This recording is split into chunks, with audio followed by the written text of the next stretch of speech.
We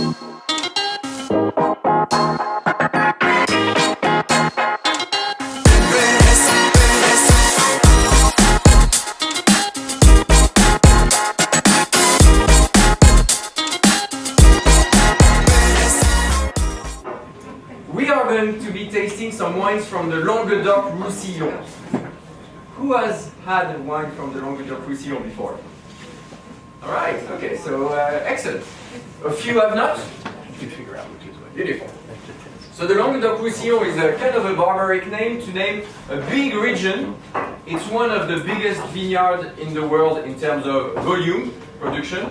That is north of the Spanish border, along the Mediterranean Sea. We call it the south of France. But the real south of France, not Provence.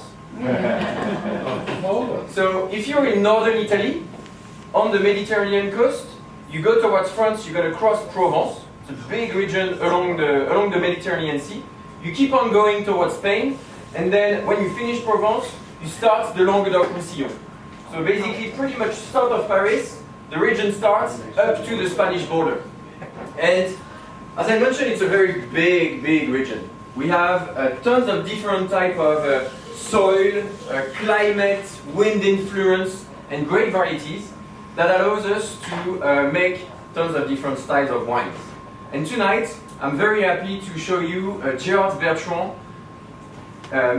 most interesting terroir that we produce. So we're going to have some sparkling wine that we're going to be tasting in a second. We're also going to have some whites, some rosé, and some red blends. And all of this in the same region that is the Languedoc-Roussillon. Thank you so much for being here. Cheers to wine and to a good life. I like bubbles because bubbles remind people of party. And life is kind of a party, so we need bubbles into our life. So what you are tasting here are wines from the Limoux area.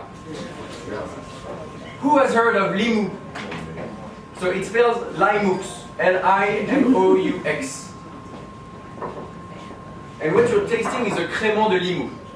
So Crémant means that it's a wine that has, so we make the bubble like in champagne, with a second fermentation that happens in the bottle. And in Limoux, in the village of Limoux, this is where second fermentation was invented. So in 1531, 600 years ago-ish, the monks of Saint-Hilaire were making some regular still wine, and suddenly in their barrique, because bottles didn't exist at the time, spring would arrive after a cold winter, and the wine would actually release some, well, the yeast would come alive and create that second fermentation that creates the bubbles. And so in 1531, the guys were looking at the barrel and they were like, interesting. And turns out it doesn't taste that bad.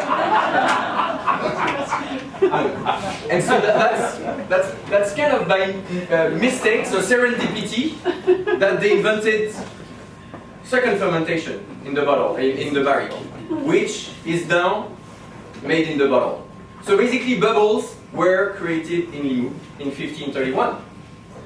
Kind of important because in Champagne, for instance, our friend Dom Perignon, I don't know if you heard of the guy. You did? He's a very important guy in the old winemaking history, but not for the reason we know. We all think Dom Perignon is Mr. Champagne, Mr. Bubbles. Dom Perignon made his entire life trying to prevent second fermentation to happen, trying to kill the bubbles from the wines from Champagne. Where he really exceeded was to understand that you could blend different grape varieties together and bring different grape varieties, level of ripeness to put together a unique wine. He was a master taster, it was really good, but he hated bubbles. So the monks of Saint-Hilaire actually cultivated that idea of bubbles. And so what you're drinking is a wine that is made in the region where bubble was invented 600 years ago. Do you guys, what do you guys taste in the first one? In the regular brut? Pears. Citrus? Yeah? A little bit of vanilla? Yeah? Any guess as to what kind of grape variety it can be? Mostly. Is it written on the sheet? No. Okay, good. Grenache. No, that's a good call for the region, but not on this one. It's a little uniqueness in the Limoux area. We actually have Pinot Noir and Chardonnay planted there. So the monks of Saint-Hilaire were in this little village of Limoux that is high altitude. So we're in the mountains here, 1,500 feet above sea level, a little bit inland, but north-facing slopes, mostly limestone, and there are a lot of winds that are coming from the Mediterranean Sea. So we have a climate that is prone to colder climate grapes, like Pinot Noir and Chardonnay. And so this guy that you're drinking here is mostly Chardonnay, 70%. Then we have a touch of Pinot Noir, 5%. Then we have a grape variety called Chenin Blanc. I love the, yeah, thank you. And the last grape variety that you may not know is called Mauzac. M-A-U-Z-A-C.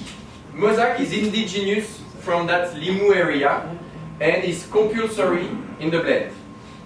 In France, we have many appellations where you have rules and you need to follow some rules. And because the grape variety is indigenous from that area, we have to add some Mauzac in the blend. And the Mauzac in that blend adds, I've heard pear, kind of apple peel, that kind of round fruitiness. That's the addition of Mauzac. Chardonnay brings the backbone, 70% Chardonnay. So I've heard citrus, you know, it's structured. It's not a very light-bodied wine, is it? Do you guys know to make champagne? After we get the second fermentation, we lay the bottle down for 12 months. In Champagne or in other sparkling producing region, it can be a little longer or less long. We keep this guy for 12 months on its lees. That creates, I've heard butterscotch, that creates the kind of a yeasty, toasty notes that you can get in these sparkling wines. Do you like it? Love it. Thank you.